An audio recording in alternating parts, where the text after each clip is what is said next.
Hey everybody and welcome back. If you watched part one of this project, we're going to pick up right where we left off and I'll show you how I made this base and attached it to the tabletop. If you haven't watched that video yet, maybe you should pause this one and check that out first, just so you can see what we've done so far. All right, let's get into it. First, I used SketchUp to draw out the table base. I find it to be a great method because you can start with the information you know, such as the maximum dimensions, and work backwards from there. I opted for this 8/4 piece of red oak because it was already in my shop and I knew I'd be staining it. Man, was that thing heavy. I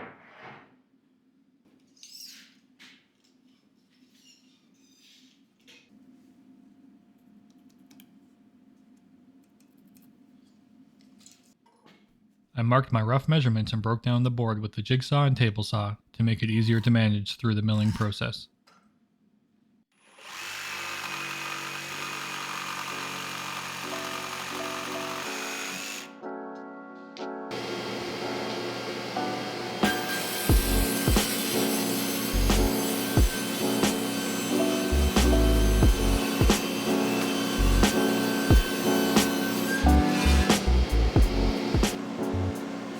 Then each piece took a trip through the jointer, planer, and table saw to make sure everything was square and flat.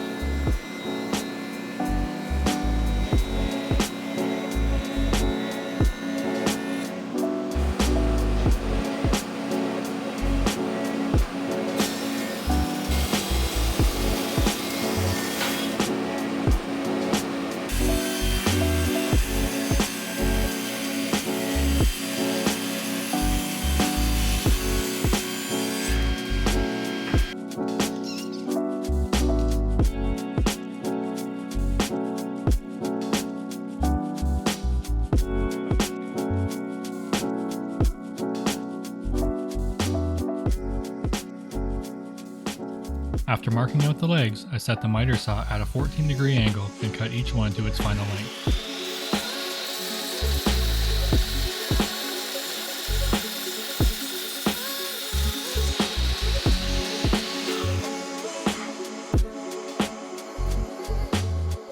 Instead of setting up a stop block, I kept one of the legs on the saw and used it as a guide. Hang on to those offcuts, they might come in handy.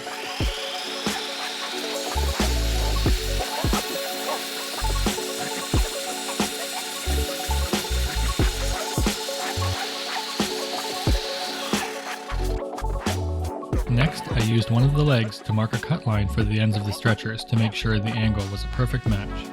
Way easier than measuring. Are they called stretchers?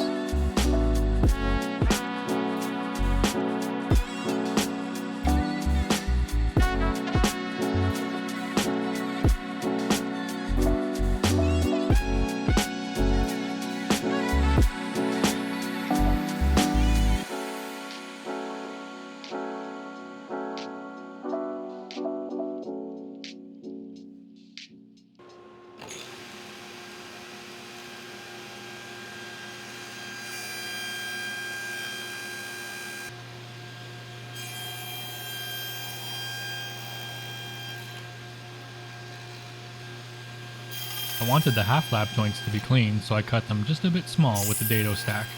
Then I used a sharp chisel to flatten the faces.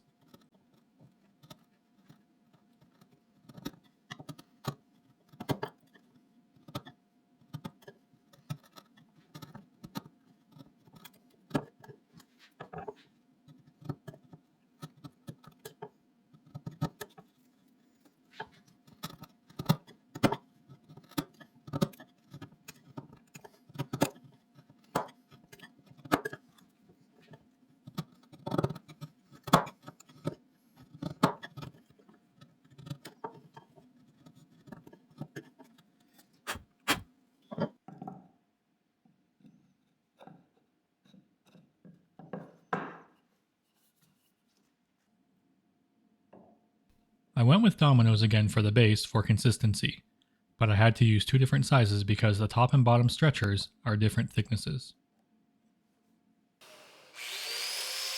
I had to get a bit creative with some of the angles here, but everything worked out just fine.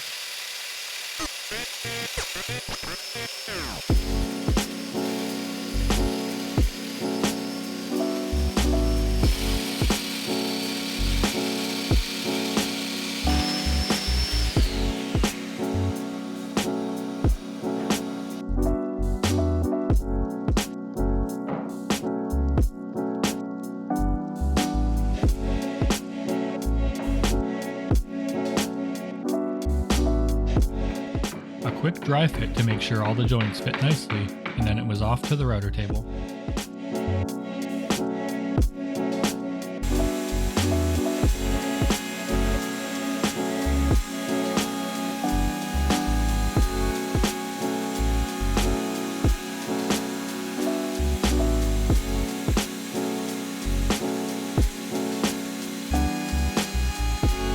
If this thumbnail edge profile looks familiar, it's because I learned it from one of the 4S furniture courses offered on their website. If you're interested in adding some very useful skills to your repertoire, I strongly recommend having a look.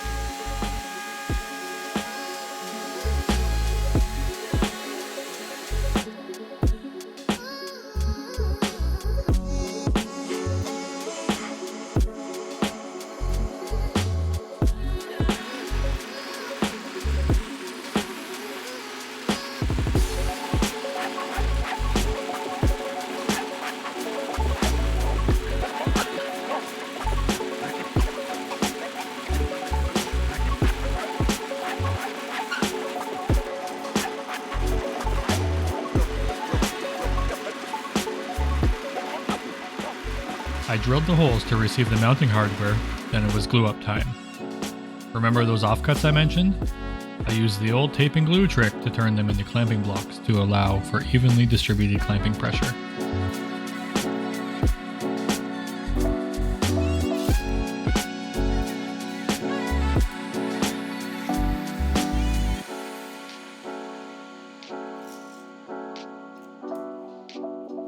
Hey, you've made it 7 minutes into this video, so to those of you still watching, I sincerely thank you.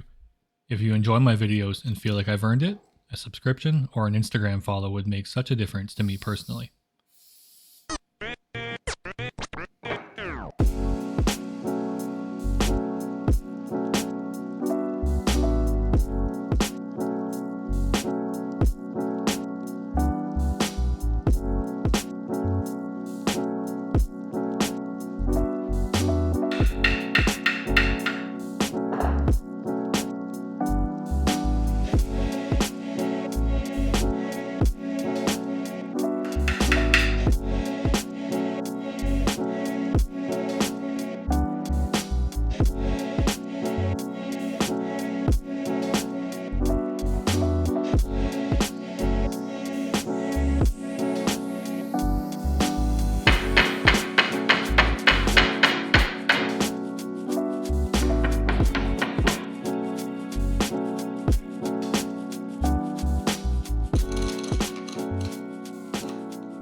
After sanding and cleaning up any small blemishes, I drilled out some holes in the bottom to hide the leveling feet.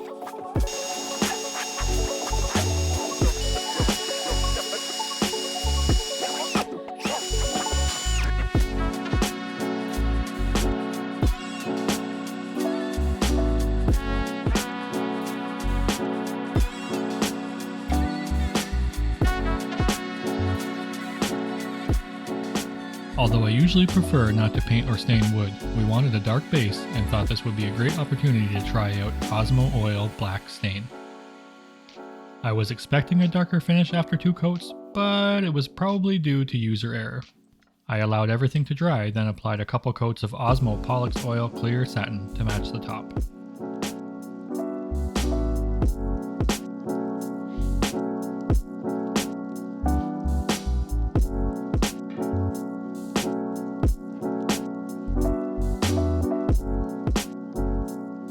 The final step was to install the threaded inserts and mount the top. I used a brad point bit with a stop collar and the Milescraft drill mate to ensure my holes were accurate and straight.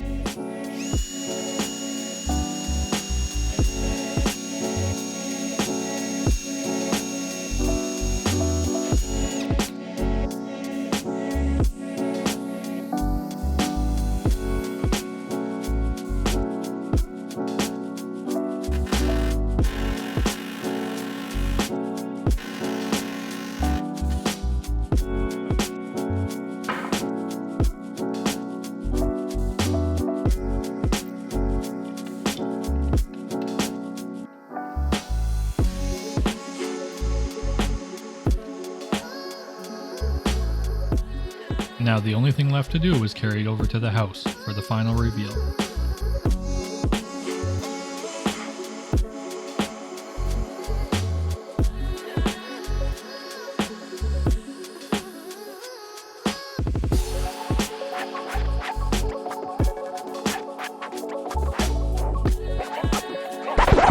Wow. Did you just see those lounge chairs? If you want to see how I made them, check them out right there. Thanks for watching, everybody. Huh.